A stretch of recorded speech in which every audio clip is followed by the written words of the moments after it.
Bloomberg Audio Studios. Podcasts, radio, news. Do you guys know what today is?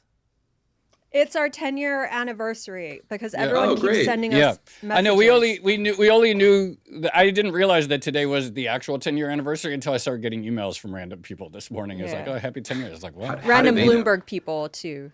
I thought I would be the first to remember. Oh yeah, sorry, Dash. In our hearts, you were the first. Dash. Yes, 10 years ago today, the first episode of Odd Lots. I do have. I forget who sent this to me. I have a mug. So happy anniversry to us. Happy birthday. Happy birthday. What did you get me? I guess it's a little weird. Happy anniversary to us. Happy birthday to Odd Lots. You know what? I didn't get you anything. I know you didn't. I wait with bated breath for a gift from Joe one of these days. You know what? No, that's not true. I've gotten your gift. Name one. I always bring back sweets when I travel. Everyone does that. I know. No, I guess that doesn't count. You're right. You know what would be a really wonderful gift? What? Fresh jobs data. Oh, yes. I did a deadlift. I am both the most popular trader and most successful trader at Citadel. Feta's going viral. Barges. This is an after-school special, except I've decided I'm going to base my entire personality going forward on campaigning for a strategic pork reserve in the U.S. black gold. These are the important questions. Is it robots taking over the world? No, I think that in a couple of years, the AI will do a really good job of making the Odd Lots podcast. One day, that person will have the mandate of heaven. How do I get more popular and successful?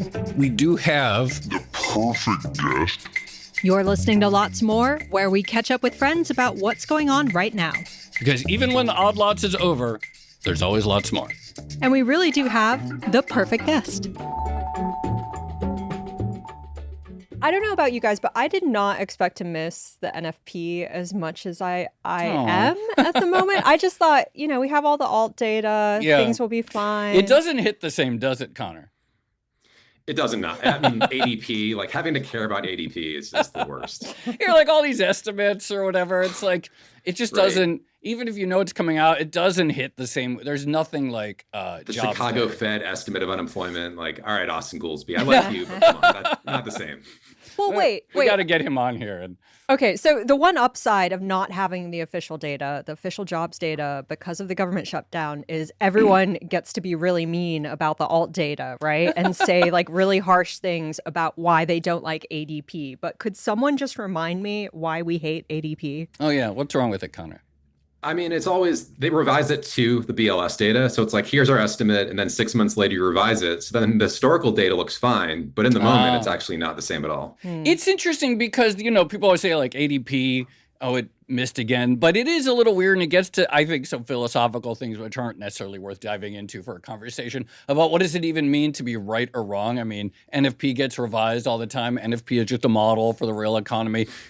Little confusing the map and the territory stuff. Anyway, when people are listening to this, it should have been Jobs Day. And so I don't really think there's going to be a report unless somehow the government gets up. I don't think that's happening. This is our gift to Odd Lots listeners. Yes. In celebration of our 10-year anniversary, we are bringing you this labor market episode of Lots More, brought to you by Odd Lots. And it's a poor substitute, perhaps, but it's the best that we can do. So this morning there was a headline, Challenger, which has never been a particularly top shelf data point for me. Like they said the worst month for layoffs in 20 years. On the other hand, initial claims have been steady.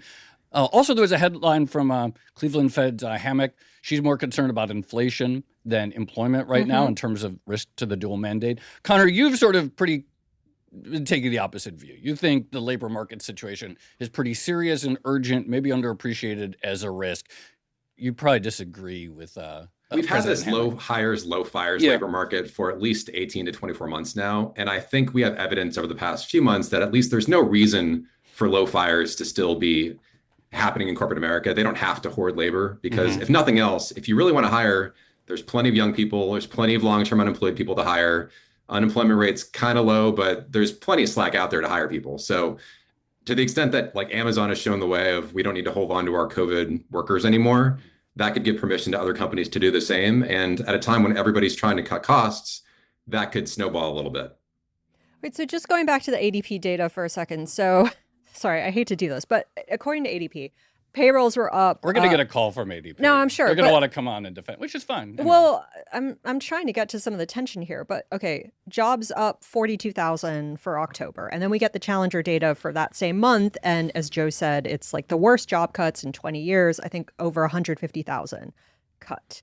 Why does it seem like we are getting these two very different streams of jobs data at the moment, where we do have some alternative data points that are coming in better than expected?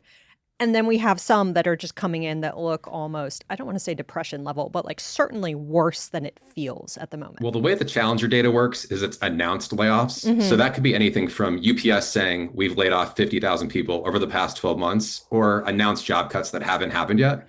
So they're just headlines, not actual job cuts that month. Oh, I see. Okay. So it's aggregating just people saying stuff, and we're still not entirely sure whether or not it's headline aggregation, not confirmed layoffs that month. What do we know about initial claims?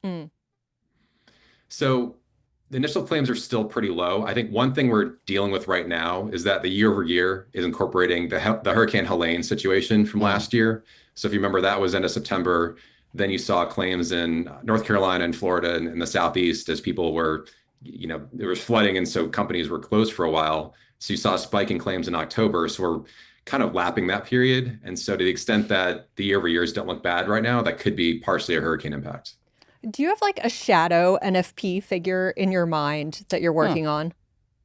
For me, it's just sort of, I don't think jobs are really growing in the aggregate right now, certainly ex healthcare. And so to the extent that we think corporate earnings are going to grow 10% over the next 12 months, how do you grow earnings 10% if there's no job growth? It just seems like you'd need a real productivity miracle or some sort of compositional dynamic to get there. If the labor market is substantially weakening, we are going to revisit the cyclical versus structural debate, except this time the structural argument would be that it has something to do with AI. And if if AI is driving job loss, which I'm not really convinced by, but if AI is driving job loss, then rate cuts aren't going to do much. Like, what is Can I give you my conundrum of what I think is going on? I think about Craig Fuller and freight commodity markets and all the supply chain episodes you guys did. And I think about there's sort of the contracted rate of like promotions and jobs that people got in 2022, home prices people committed to in 2022, and then like the spot market, which is long-term unemployed, young people, resale housing inventory. And I feel like the spot market wants to get back to 2019 affordability. And then the contracted market wants to stay at 2022 prices. And there's this really growing tension between the two as the spot market's trying to drag down the contracted market, so to speak. So to understand this, to maybe the way to think about this is that there is a seat that a company has, a role, and the person sitting in that seat might be taking in $150,000 currently. But if that seat were open and they had to hire for it, maybe it would only be, they could hire for that role for $100,000 or $90,000 or $110,000, and thus the gap between contract and spot. Right. And I think, you think about like a bank analyst program where you hire a bunch of 21-year-olds, maybe they were making $100,000 in 2020. And then that got raised to 150 in 2022 because the job market was so strong. Those analysts then become associates. And then there's kind of an expectation they're going to leave for business school or private equity or whatever. But because the labor market's so bad, they don't want to leave. And they might be perfectly fine people. But at some point, you're like, well, we need to kind of kick you out to make room for the next 21-year-olds. Yeah. Almost like if a college, like University of Texas, if the seniors were like, we're not leaving because the job market's weak, we're just going to stay. And at some point, Texas is like, well, we have freshmen that need beds. You have to leave. Yeah.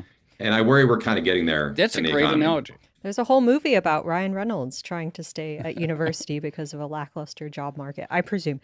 Anyway, the other thing that everyone seems to be debating at the moment is the impact of immigration or lack thereof on the total labor market and what that means for supply. And depending on where you come out on this particular debate, you might have very different impressions of what's going on at the moment.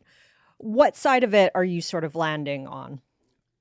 I think it's fair to say that the break-even jobs rate is much lower, like maybe it's 30,000, but also supply kind of generates demand as well. And I think you can look at housing to show that. I don't know if he'll appreciate me calling him out, but Lee Everett, who you've had on to talk about multifamily a couple times, I asked him, do you think that reduced immigration is hurting multifamily performance because Q3 was pretty soft for apartments? And his view is it's not like undocumented migrants are living in Class A and Class B apartments, but if you don't have population growth, you don't need job growth. And if you don't have job growth, you don't need to sign an apartment lease. So it might not be directly leading to weakness and whatever, but it's sort of that demand weakness is showing up elsewhere in housing, in consumer staples, things like that. Let's get back to the AI question. Do you think it's playing some role in cuts? Because, I'll leave it at that. I think in two ways, yes. I don't think it's the technology is displacing workers, but I think that companies are first cost constrained and they feel like they have to invest in AI. So if you have to increase your budget somewhere, you've got to cut it somewhere else. And labor is a good way to do that. And then I just think the vibes in general of, well, if you're hiring a bunch of people, you're probably a loser that doesn't get AI. And so you can't look like a loser. So you're just not doing it. Yeah, this is what I worry about with the optics, which is if there are a bunch of companies recently who have seen their share prices go down, and we're recording this at lunchtime, so all the food ones are on my mind. But for instance, McDonald's, Chipotle, right? Came out with disappointing earnings and shares are going down. If you're a company watching your stock price go down, you're thinking about the levers you can pull to make it go up in the future. Price increases probably aren't going to work when everyone's already complaining that, a cheeseburger and fries over at McDonald's are like more than $10 now. But one thing you can do is say, well, we're going to cut workers. And by cutting workers, look at us. We really understand AI and we're in on like the current trend or craze. Something McDonald's did 18 months ago is they finally, when everything was slumping in 23 and 24, their comp sales in the US went negative. And they had this big earnings call saying, we've always prided ourselves on value. Our value gap versus our peers has really compressed, but we are going to win at value, whatever it takes. Almost like a Draghi moment for fast food. And they introduced this $5 value meal, they call it McValue, their new program that they launched earlier this year. And they've really clawed that value gap back.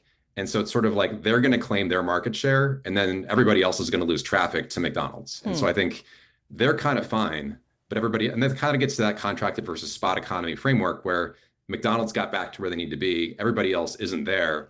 And they're all trying to figure out how do we deal with this environment where demand is weak and consumers are very price pressured. I want to say, Joe, I have yet to experience the rebound of value at McDonald's. I had a moment of weakness on Monday. Yeah. And I did. And it was costly? It was costly. I went through the drive-thru. I didn't use the app, so that was probably the problem. But like, it is not nothing to get a meal from McDonald's nowadays. My favorite thing is whenever like a sector comes up, I start like pulling up stock charts on the terminal. Sweet Green, that was a $45 stock last November. This is maybe the biggest Trump era loser. It was $44. Now it's a $6 stock. Kava was a $150 stock, also in late 2024. Now it's a $47 stock. I mean, these are like, these are the tip of the sphere, the most cutting edge slop bowls you can get. And they're I feel like if you were the kind of person working for like Jigger Shah's group and like eating lunch in DC, the kinds of things you're eating, that's like in a bad recession now, those types of workers. I do. Yeah. I mean, that's not funny. It's true. I also, Tracy, like when I love our DC listeners, so I don't want to insult people in DC. But when I think of like, what is the city which I'm certain has the highest percentage of people that sort of eat a bowl lunch, I always think in terms of the workforce, it must be DC. And I do think Kava's actually founded in DC. And Sweet Green. Yeah. Both Kava and Sweet Green are like, this is true innovation serving the local market. And so I do think it's interesting that DC is an industrial hotbed for these kind of lunches. I'll just say, I see a lot of sad salad eaters here in including New York, including Joe. But I am willing to say that Kava and Sweet Green are certainly that sort of, I guess, liberal, bureaucratic, government official coded. Your meal, yeah. Like, your rations. They are, they are. Here's your bowl of salad.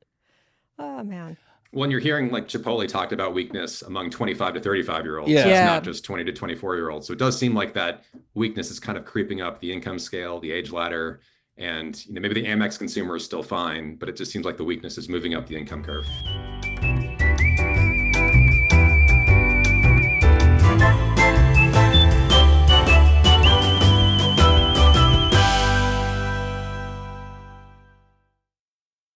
We were actually talking about the labor market. Yeah, and I know this is related, but one thing that kind of worries me at the moment is that even if the government opens up tomorrow and NFP gets released soon after that, it feels like it's just going to be messy. And even if we get the official number, it's not actually going to be that insightful. And we're still going to be spending all our time having the debates that we're having right now?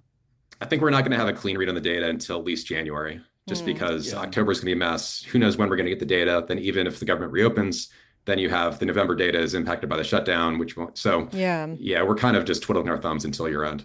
So let's talk about, let's put it in the stakes for the Fed. If you were the Fed chair, which, you probably play fantasy Fed chair in your mind. There's a non-zero chance that Conor could one day be Fed chair. Certainly a governor.